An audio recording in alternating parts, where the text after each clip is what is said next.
Hello, it's Alex and welcome to Hey Little Thrifter. Today I'm going to be talking about all of the books I read in April. I had a pretty decent reading month, and yeah, first up I read The Amityville Horror by Jay Anson, and I read this in a day because I took part in a kind of fairly impromptu 24-hour readathon which was hosted by Kasha over at Kasha In Bookland. I will leave her channel linked below. She had posted a video saying she was going to be doing a 24-hour readathon, and I decided, why not? Let's join in on that. So I ended up picking The Amityville Horror because it's one that's been on my to-read list for ages and ages, and it's not a super long book either. So yeah, I ended up reading this in a few sittings throughout the day. This is a supposed true account of what happened to a family who move into the house where some murders had occurred previously, and they experience a lot of strange supernatural goings on which eventually leads them to leave the house. It's a very famous book and has spawned a whole horror film franchise. I remember seeing the film, the 70s adaptation, when I was much younger, and I remember it terrifying me, but I haven't seen it since. I was actually planning on doing so once I'd read the book, but I couldn't find it anywhere for streaming, so one of these days I'll get around to rewatching it and see what I think. But yeah, I went into the book knowing its kind of infamy and being aware of some of the details of the story, also knowing that there's a lot of controversy around whether, you know, this really happened or not. And yeah, overall I'm glad I read this, but I wouldn't say I necessarily really enjoyed it. I think at the beginning I was intrigued by the setup, getting to know a little bit about this family and how they ended up living here, and then how things pan out for them. But as the story went on, it was just so unbelievably far-fetched and ridiculous, and their decision making was also just stupid and unbelievable. And yeah, I had a really hard time getting on board the idea of any of this actually having happened. So yeah, I do not believe any of this occurred. I mean, maybe something did, maybe one or two strange things did, but the exact things that they described here, I don't believe it for 1 second. But whether I believe it or not, that shouldn't really have an impact on the story itself. You know, I'm happy to read it whichever way I take it, but I just felt more frustrated and perplexed by the whole thing than I did, you know, than finding it creepy or scary at all. Which I'm surprised with, because, you know, this is one that has seemingly stood the test of time and still decades later appears on, you know, top 10, top 100 horror books of all time type lists. So yeah, I find it an odd one that it still seems to have some kind of lasting thing going on. I think it's one I would recommend reading for curiosity value, but not really much more than that. I rated it 3 stars. Next up, I read a book that I did really enjoy. This was the short story collection Velocities by Kathe Koja. As you probably know, I'm a big fan of her work anyway, and this was no exception. This is a great collection of short stories. I did a separate review video of this, so I will leave that linked below if you want to hear more of my thoughts. This is excellent. I rated it 4 stars, and it just came out in April, so I definitely recommend getting your hands on a copy. It came out through Meerkat Press. Then I switched gears a little and read book 2 of the Power series by Jessie Harris. This one's called The Witness, and the whole series is following teenage psychic Mackenzie Gold and her various psychic adventures, and this one is about her having these visions of someone being killed, and there are a series of murders taking place in her local area, and she starts to put the two together. She goes to the police about it in the hope of helping them with the case, but of course they don't believe her, so she ends up having to do her own investigating, and yeah, eventually do they track down the killer. and stop him from killing again. This was good, I enjoyed it. I didn't like it quite as much as the first book. I did still enjoy the characters and the general setup, but I think this one, the story for the most part was really good and it was definitely a page turner, but then it just seemed to wrap up a bit too quickly and ended all of a sudden, so kind of left me wanting a bit more, I think, which ended up lowering my rating overall because of that. I ended up rating this one 3 stars. Yeah, it was still a good read. Then I read Hotel Transylvania by Chelsea Quinn Yarbro. I buddy read this with the lovely Regina at Regina's Haunted Library. I will leave her channel linked below.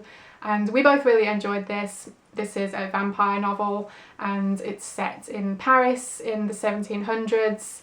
And yeah, it's all very decadent, and there's a vampire and there's a satanic cult and it's all going on, and I do have a separate review video for this one too, so that's below if you want to check it out. But yeah, this one was really good and I rated it 4 stars.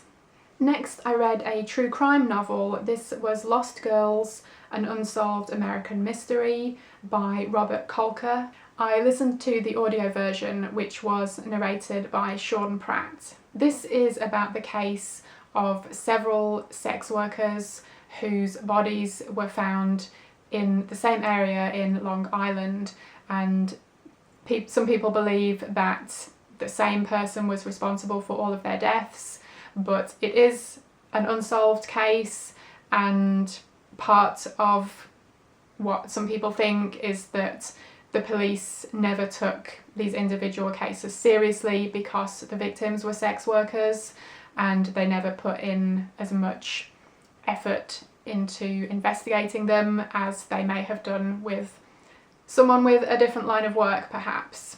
The format of this book is quite interesting because it spends a lot of time on the victims, talking about them and their lives, and I think that was great that effort is spent on talking about the victims, because a lot of time that doesn't happen in true crime. The focus is very much on the killer. But I think the problem was it was just so involved in that. There was just so much minute detail. There were certain things here that I just didn't feel were very relevant to, you know, the case that we're talking about. It felt like the author had spent so much time gathering all of this information and doing all of these interviews, and because the case is unsolved, he didn't really have much else to talk about, so it felt like all of his attention was there, and for a true crime book I just felt like it was lacking in the crime aspect of the story. There are details, of course, about the individual cases and the kind of linking of them as a whole. He does go into parts of the investigation and how certain things have played out, but it almost felt like an afterthought, and because of that the whole book just felt a bit all over the place. So it was a bit of a mixed reading experience. It's definitely a very interesting case, but I think this book overall just felt a bit messy, and you know, it's not the author's fault that obviously the case is unsolved and therefore the reading experience is going to be unsatisfying in that respect. But that aside, it just felt like a very unfocused book and felt like it was all over the place, and overall I ended up rating it 3 stars. Next up I read The Kindness of Strangers by Bernard Taylor. This is a mystery thriller about a young actress called Shenna who decides to put her acting career on pause for now, and she moves from California to England in order to study art, which is her passion. While she is in England, she becomes the victim of a stalker who has been obsessed with her for years and has sent her fan mail and stuff, and now that she is actually within physical distance of this person, he takes it as a sign that she finally is ready to be with him, and yeah, no one will get in his way. I've read a few other of Bernard Taylor's novels and really enjoyed them. Like, a couple of his other books have been 5-star reads for me, and they're all horror genre, so I expected this one to be the same, but I quickly realised this wasn't a horror novel and is more of a mystery thriller. And I thought the story overall was good. It was quite interesting and definitely kept me guessing. I did not figure out who the stalker was, so it was a real surprise when that happened, and yeah, I thought how all of that played out was really good. But overall, I think the story did suffer from kind of meandering at times. There were a few side stories that just didn't really seem to go anywhere, which was a bit of a shame. So I'm glad I read this one. I did still quite enjoy it overall, but I would say it's not my favourite of his. So if you are looking to check out something by Bernard Taylor, I would instead point you in the direction of maybe Sweetheart, Sweetheart or The More Stone Sickness. Those were both 5-star reads for me, whereas this one was a 3-star. And last up, I read Crazy for You by A. Bates.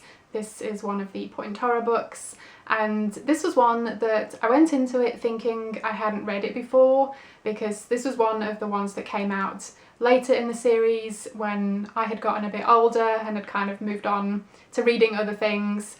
But as I continued reading it, things were starting to sound familiar, and not just in the sense of a lot of these books have similar plot points sometimes. But yeah, I think I did read this, but I have no idea when, so that was really strange. Anyway, it's about a teenage girl called Abby who realises she has a stalker, similar to The Kindness of Strangers, but she is in high school and someone starts sending her notes and trying to break into her room, and all of these strange things start happening, and she starts to suspect anyone and everyone, even those close to her, like her best friend and her stepbrother and a guy that she has a crush on. I really enjoyed this one. It was good, it was fun. Even though it's a fairly cliched story, it did have its unique elements going on within it, so that was cool. And yeah, I enjoyed her writing, so I ended up rating this one 3.5 stars. And the reason I picked this one up recently was because one of my favourite podcasts, Don't Point That Horror at Me, it was coming back for a second season, and they were going to be talking about Crazy for You, so I knew I had to pick it up and read it before listening to the episode. I will leave them linked below. Definitely go check them out, they are a ton of fun, and I love hearing them chat about a point horror book each month.